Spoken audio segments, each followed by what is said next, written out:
2 இயக்குநர்கள் பேசுனாங்க. 2 பேருமே சில விஷயங்கள் தெரியல. காசி தியேட்டர்ல ஒரு நாளைக்கு 100 ரூபாய்க்கு டிக்கெட் போடுறாங்க. புதன்கிழமை அங்க போடுறாங்க, இங்கே அதே புதன்கிழமை போடுறாங்க. இதே பாரம்பரியம் போடுறதுக்கு என்ன கேடு? அவரு சொல்றதுக்கு பயந்தாரு, நான் சொல்றதுக்கு பயப்பட மாட்டேன். சன் பிக்சர்ஸ், ரெட் ஜெயண்ட் 2 தான் பெரிய படங்களை அப்புறம் வாங்குது.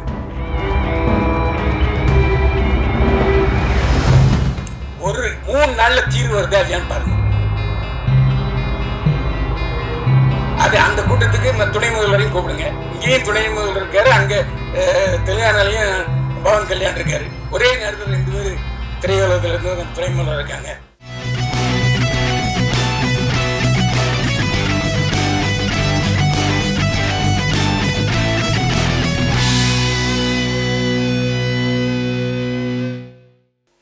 அனைவருக்கும் என்னுடைய நன்றி. ட்ரெய்லர் பார்த்தேன். உண்மையிலே அந்த 2 கதாநாயகர்களும் நல்லா நடிச்சிருந்தாங்க. அதுமாரி கதாநாயகியும் பழிச்சுட்டு இருந்தாங்க. அவங்களுக்கு இன்னும் ஹோம்ஒர்க் தேவைன்னு நான் நினைக்கிறேன். பாடல்கள் மிகவும் அருமையாக இருந்தது. ஒளிப்பதிவாள திறமையை காட்டியிருந்தார். முக்கியமான விஷயம், 2 இயக்குநர்கள் பேசுனாங்க. 2 பேருக்குமே சில விஷயங்கள் தெரியல. ஏன்னா பத்திரிகைக்காரங்கிறதுனால நான் ஒரு விஷயத்த சொல்கிறேன். இதே பக்கத்தில் இருக்க கமலா தியேட்டரில் 100 ரூபாய்க்கு டிக்கெட் போடுறாங்க. ஒரு நாள் பூரா போடுறாங்க. காசி தியேட்டரில் ஒரு நாளைக்கு 100 ரூபாய்க்கு டிக்கெட் போடுறாங்க. புதன்கிழமை அங்கே போடுறாங்க, இங்கே அதே புதன்கிழமை போடுறாங்க. இதே பாரம்பரியம் போடுறதுக்கு என்ன கேடு? அங்கே சிஎஸ்டி இல்லையா? ஸோ தெரிந்து கொள்ளுங்கள். இந்த மாதிரி 2 திரையங்கம் முன்னு வந்திருக்கு. உட்காந்து பேசுங்க. எதுக்கு புரோக்கர்களை நம்புறீங்க? இது ஒரு கேள்வி. இன்னொரு கேள்வி, அவர் சொல்றதுக்கு பயந்தாரு, நான் சொல்றதுக்கு பயப்பட மாட்டேன். சன் பிக்சர்ஸ், ரெட் ஜெயண்ட் 2 தான் பெரிய படங்களை அப்புறம் வாங்குது. தயாரிப்பாளர்கள், இயக்குநர்கள் போய் உட்காருங்க, 2 பேரையும் கூப்பிடுங்க. என்ன பிரச்சனை சொல்லுங்க. உங்க படத்தெல்லாம் நீங்க 100 ரூபாய்க்கு டிக்கெட் போடுறோம், பேசுங்க. இதே செய்ய மாட்டீங்க. அதான் என்னுடைய கோரிக்கை. அதுக்காக அந்த கூட்டத்துக்கு துணை முதல்வரையும் கூப்பிடுங்க. இங்கேயும் துணை முதல்வர் இருக்காரு, அங்க தெலுங்கானாலையும் பவன் கல்யாண் இருக்காரு. ஒரே நேரத்தில் 2 பேர் திரையுலகத்துல இருந்து துணை முதல்வர் இருக்காங்க. அவரும் நம்ம வீட்டு பிள்ளை தான். யாரு? மாண்புமிகு உதயநிதி ஸ்டாலின். துணை முதல்வரையும் கூப்பிட்டுங்க, ரெட் ஜெயண்டையும் கூப்பிடுங்க, சன் பிக்சர்ஸையும் கூப்பிடுங்க, இயக்குநரையும் கூப்பிடுங்க, தயாரிப்பாளையும் கூப்பிடுங்க. உட்கார்ந்து பேசுங்க. ஒரு 3 நாள்ல தீர்வு வருதா இல்லையான்னு பாருங்க. 3 நாள்ல தீர்வு வந்துடும். இங்க என்ன நீங்களே சண்டை போட்டுறீங்க. நான் ஸ்ட்ரைக்கு அனௌன்ஸ் பண்றேன் ஆகஸ்ட் 15 தேதி மேல இருந்து. இப்படித்தான் பேசுறீங்களே தவிர வேலை நிறுத்தம். அதான் சூப்பர் ஸ்டார் ரஜினிகாந்த் சொன்னார், எதுக்கு வேலை நிறுத்தம்? நான் நிறுத்தம் செய்ய மாட்டேன். வேலை நிறுத்தம் முடிச்சாரா இல்லையா ரஜினி? வேலை நிறுத்தங்கிற பேச்சே இங்க வேண்டியது இல்லை. படம் எடுக்க எல்லாரும் ரெடியா இருக்காங்க. நீங்க பேச்சுவார்த்தைக்கு தயாராங்கிறதா என்னுடைய கேள்வி. ஏன்னா நீங்கள்லாம் மேலோட்டமா பேசுறீங்க. நான் டிஸ்ட்ரிபியூட்டர்ஸ் பேசுறேன், தியேட்டருக்காரங்கிட்ட பேசுறேன், தயாரிப்பாளர்கிட்ட பேசுறேன், நடிகர்கள்ட்டையும் பேசுறேன். நடிகர்களா சம்பளத்தை வைக்கிறாங்க, நீங்க தானே சம்பளத்தை வைக்கிறீங்க.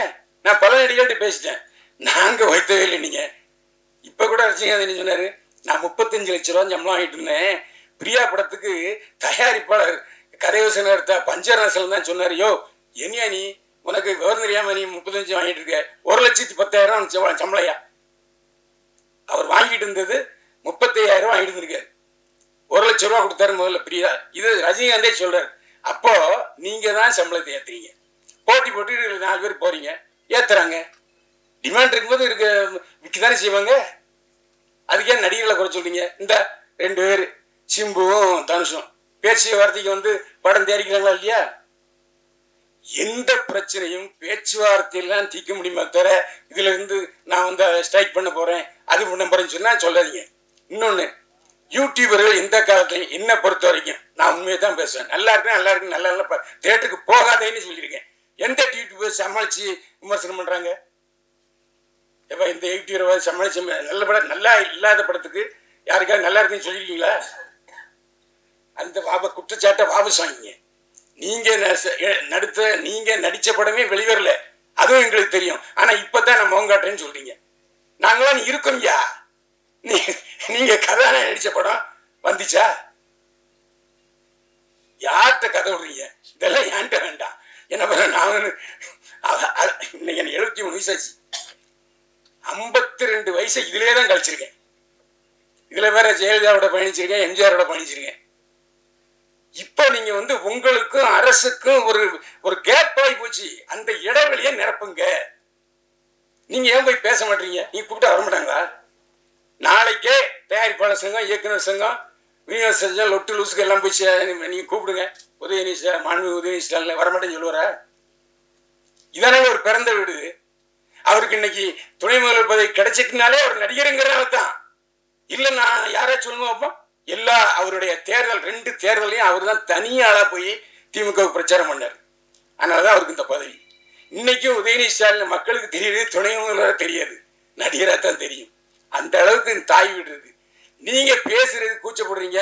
நடப்பு தயாரிப்பாளர் சங்கம், கில்டு, லொட்டு லொசுக்கு இதெல்லாம் வேண்டாம். எல்லாரும் ஒருங்கிணைத்து ஒரே பொருளா நான் சொன்னது கமலா தியேட்டர்லையும் காசி தியேட்டர்லையும் 100 ரூபாய் டிக்கெட்டு அன்னைக்கு ஃபுல் ஆகுது. 4 ஷோ போடுறாங்க, 4 ஷோ ஃபுல் ஆகுது. அப்ப என்ன அர்த்தம்? ஒரு 2 தியேட்டருக்காரங்க லீட் எடுத்து செய்யறாங்க இல்லையா? அதே மாதிரி 100 ரூபாங்கிற 150 ரூபா. எம்ஜிஆர் நான் அடிக்கடி சொல்றேன். அதாவது சஃபயரு, அப்புறம் கேசினோ, இன்னும் ஒரு 5-6 தியேட்டர்ல இங்கிலீஷ் படம் தான் போட்டே இருந்தாங்க. அப்போது முக்தா சீனிவாசன் தான் தயாரிப்பாளர் சங்க தலைவர். நேரா போனாரு முதல்வர் எம்ஜிஆர், இந்த மாதிரி உடனே அவர் போட்டார். ஒரு வருஷத்துக்கு 3 மாசம் தமிழ் படம் எல்லா தியேட்டர்லையும் திரையிட ஜீவோ போட்டாரு. அதுக்கப்புறம் தான் சாஃப்ட்வேர்ல பில்லா ரிலீஸ் ஆச்சு. இந்த மாதிரி அரசுக்கும் நம்ம திரைப்பட தொழிலுக்கும் ஒரு அணுக்கமான நுணுக்கமான தொடர்பு இருக்கணும். இருந்தா நிச்சயமா அந்த காலத்துல 7 படம் வந்து 7 படம் ஓடலையா? நீங்க தானே சொன்னீங்க 7 படம் ஓடிச்சுன்னு. 7 படத்துக்கு தியேட்டர் இருந்தது இல்ல. எனக்கு தெரிஞ்சு ஒரே நாள்ல தீபாவளில 4 படம் பார்த்திருக்கேன். புரட்சியாளர் எம்ஜிஆர், நடிகர் சிவாஜி கணேசன், ஜெய்சங்கர், முத்துராமே 4 படம் பார்த்திருக்கேன். ஒரே நாள்ல 4 ஷோ. அப்படிலாம் பார்க்கறதுக்கு ஜனங்க இருக்காங்க. என்ன நீங்க சொன்ன மாதிரி எல்லா கேவலம் 360 ரூபா கொடுத்து ஒரு இந்த ஸ்நாக்ஸ் வாங்கினா ஒரு நேரம் சோறை பார்த்து அந்த அளவுக்கு விலை 250 ரூபா 300 ரூபா. அதெல்லாம் நீங்க தியேட்டருக்காரனுக்கு உட்காந்து இதெல்லாம் குறைங்கப்பா, இதெல்லாம் அதிகம், அவங்க செலவாகுதுன்றாங்க. நான் தான் திரும்ப சொல்றேன், காசி தியேட்டர்லையும் கமலா தியேட்டர்லையும் 100 ரூபாய்க்கு போடுவதற்கு தயாரா இருக்கும் பொழுது 150 ரூபா அவங்க தயாரா இருக்க மாட்டாங்களா? சரி வேண்டாம், பெரிய படங்கள் வரும்போது போட்டுங்கப்பா. மீதி ஒரு வருஷத்துல எத்தனை பெரிய படங்கள் வருது? 10 வருமா? அதுக்கு மட்டும் விட்டுருங்க. மற்றதை பூரா நீங்க வந்து அதுக்கு ஒரு அமைப்பை அமைங்க. தியேட்டர் அதிபர்களும் பேசுவதற்கு ஒரு அமைப்பை நீங்களே அமைங்க. யார் மாட்டேன்னு சொல்லுவாங்களா? இன்னைக்கு அவங்க உட்காந்துட்டு பிரஸ் மீட் பண்றாங்க. எங்களுக்கு பத்தல, இன்னும் ஏத்தி கொடுனா எங்க போய் இப்ப ஏத்தி கொடுக்குறது? ஒரு பத்திரிகையாளன் என்கிற முறையில் இவ்வளவு நாள் இருந்ததுல என்னுடைய அறிவுரைகளை சொன்னேன். ஏன்னா என்ன காரணம்னா சில விஷயங்களை தெரியாம இருக்காங்க. இந்த பேரரசுக்கும் சரி உதயகுமாருக்கும் சரி, இந்த நான் இப்ப 2 தியேட்டர்ல 100 ரூபாய்க்கு போடுறது தெரியுமான்னா தெரியாது. அதுக்குதான் பத்திரிகாரன் தேவை. ஏன்னா எல்லா இடத்துலையும் மேயர் வந்து யாருன்னா பத்திரிகாரன் தான். ஆனா நீங்க என்னடா யூடியூப்காரங்க நல்லா இல்லாத படத்துக்கு கூட நல்லா இருக்குன்னு சொன்னான்னு சொல்றீங்க. அது நல்லது தானே இது? எப்ப நான் ஒருத்தன் இருக்கேன், ஒரு படத்தை கிளி தொங்க விட்டுருவேன். இன்னும் ஒரு 4 பேர் இருக்காங்க, பார்த்தோடனே அண்ணே வணக்கண்ணே பார்த்துனே அப்படிம்பாங்க. அப்படிப்பட்ட சூழ்நிலையில யூடியூபர்கள் இன்னைக்கு எல்லா படத்தையும் பாராட்டி எழுதுறாங்கன்னா உற்சாகப்படுத்துங்க. நீ ஏன் நல்ல இல்லாத படத்துக்கு இல்ல ஒரு தடவை பார்க்கலாம்னு சொல்லிட்டு அந்த விமர்சனத்தை வைக்காதீங்க. தயவு செஞ்சு பத்திரிகைக்காரங்க எல்லாருக்கும் தெரியும் எப்படி விமர்சனம் எழுதுறது, எப்படி விளம்பரம் வாங்குறது, எப்படி ப்ராஜெக்ட் பண்றதுன்னு தெரியும். அதனால நீங்க தயவு செஞ்சு உங்க சினிமாவில் நல்ல படம் எடுங்க. ஓடுற படம் ஓடாத படம் 2 தானே. இன்னைக்கு ஓடிடிங்கிற ஒரு தளம் இருக்கு. அந்த ஓடிடி தளத்துல பேசுங்க. ஓடிடி தளம் 4 தளம் இருக்கு இல்லையா, அவங்ககிட்ட பேசுங்க. முன்னாலேயாச்சும் சென்னை தமிழ்நாடு ரிலீஸு இல்லைன்னா சிலோன் ரிலீஸு. சிலோன் தான் விற்பனை, அவ்வளவு விற்பனை. எம்ஜிஆர் படம் சிவாஜி படமும் சிலோன் தான் 100 நாள் ஓடும். ஓடிடி தளம் இப்போ திடீர்னு ஸ்ட்ரைக் பண்றான், மாட்டேங்கிறான், அவன் சிவப்பு கொடி காமிச்சிட்டான். ஸோ அவங்கள கூப்பிட்டு உட்கார வச்சு என்ன அவங்க பிரச்சனை, சின்ன படங்கள் வாங்குங்க, பேசுங்க. அதுதானே உங்களுக்கு நன்மையை பயக்கும். வியாபார ஸ்தலங்கள் இப்ப சினிமா தியேட்டர்ல ஒரு வாரம், இப்ப எதுக்கு சினிமா தியேட்டர்ல வந்து திடீர்னு 3 நாள் சக்சஸ் மீட் வைக்கிறாங்க தெரியுமா?